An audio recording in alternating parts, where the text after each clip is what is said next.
ঝালমুড়িওয়ালা মামার সিক্রেট সেই মশলার রেসিপিটা আজ আমি শেয়ার করব, যেটা যদি আপনার বাসায় বানানো থাকে আপনি যে কোনো সময় ঝালমুড়ি খেতে ইচ্ছে করলে ঝালমুড়ি ঘরে বসে বানিয়ে খেতে পারেন খুবই সহজে।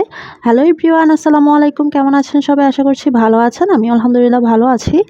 তো প্রথমেই দেখতে পাচ্ছেন আমি একটি বাটি নিয়ে নিয়েছি। বাটিতে হচ্ছে 2 চা চামচের মতো হলুদ গুঁড়া দিয়ে দিয়েছি, 1 চা চামচ লাল মরিচ গুঁড়া দিয়ে দিয়েছি এখানে জিরা গুঁড়া 1 চা চামচ, ধনিয়া গুঁড়া 1 চা চামচ, স্বাদ মতো লবণ আর 1.5 চা চামচ দিয়ে দিয়েছি মাংসের মশলা।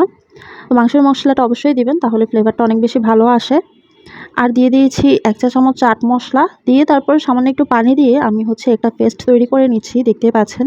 তো আমি হচ্ছে এটা এক সাইডে রেখে দিয়েছি। একটি প্যান বসিয়ে দিয়েছি, প্যানে হচ্ছে দিয়ে দিয়েছি সরিষার তেল। আপনারা চাইলে এটা সয়াবিন তেল দিয়েও বানাতে পারেন। তো সরিষার তেলটা আমি বেশ পরিমাণে দিচ্ছি, কারণ মশলাটা অনেক বেশি পরিমাণে তেল থাকে। যাই হোক, আমি হচ্ছে বেশ পরিমাণের পেঁয়াজ কুচি দিয়ে পেঁয়াজটাকে একটু লাল লাল করে ভেজে নেওয়ার পর দিয়ে দিয়েছি এখানে 1/2 চা চামচ রসুন পেস্ট, 1/2 চা চামচ আদা পেস্ট দিয়ে তারপর আরও কিছুক্ষণ কষিয়ে নিয়েছি তেলের মধ্যে, দেখতে পাচ্ছেন। তারপর যে মশলার পেস্টটা আমি তৈরি করে রেখেছিলাম ওইটা হচ্ছে দিয়ে দিয়েছি। দিয়ে তারপর আরও কিছুক্ষণ নেড়েচেড়ে মিক্স করে নেওয়ার পর দিয়ে দিয়েছি এখানে চাট মশলা। আপনারা চাইলে এখানে চটপটি মশলাটাও দিতে পারেন, আবার চাইলে চাট মশলাও দিতে পারেন, যে কোনো একটাই দিবেন। দিয়ে দিয়েছি এরপর গরম মশলা দিয়েছি হচ্ছে 1 চা চামচ। 1 চা চামচ গরম মশলা দিয়ে আবারও নেড়েচেড়ে নিয়েছি, আর এখানে একটু বিট লবণ দিয়েছি।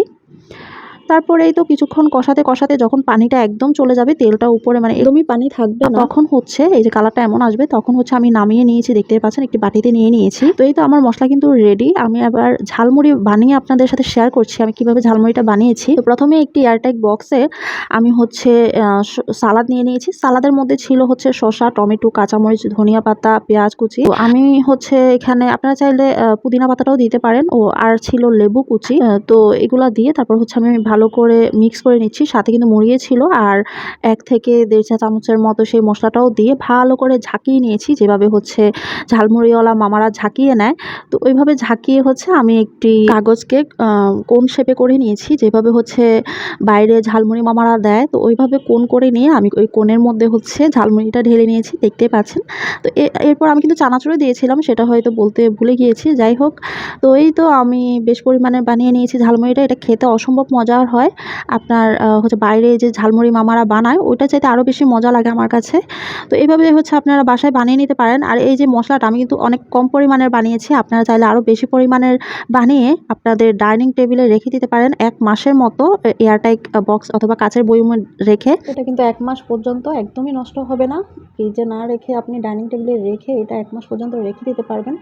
আর ঝালমুড়িটা অনেক বেশি মজার হয়েছিল। আপনারা অবশ্যই এভাবে একবার হলেও ট্রাই করবেন। এই ঝালমুড়ির মশলাটা দিয়ে আপনি যদি বাসায় তৈরি করে রাখেন, যখন তখন আপনার ইচ্ছে করলে ঝালমুড়িটা বানিয়ে খেতে পারেন। তো আজকের ভিডিওটি এ পর্যন্তই। সবাই খুব বেশি ভালো থাকবেন, সুস্থ থাকবেন। আল্লাহ হাফেজ।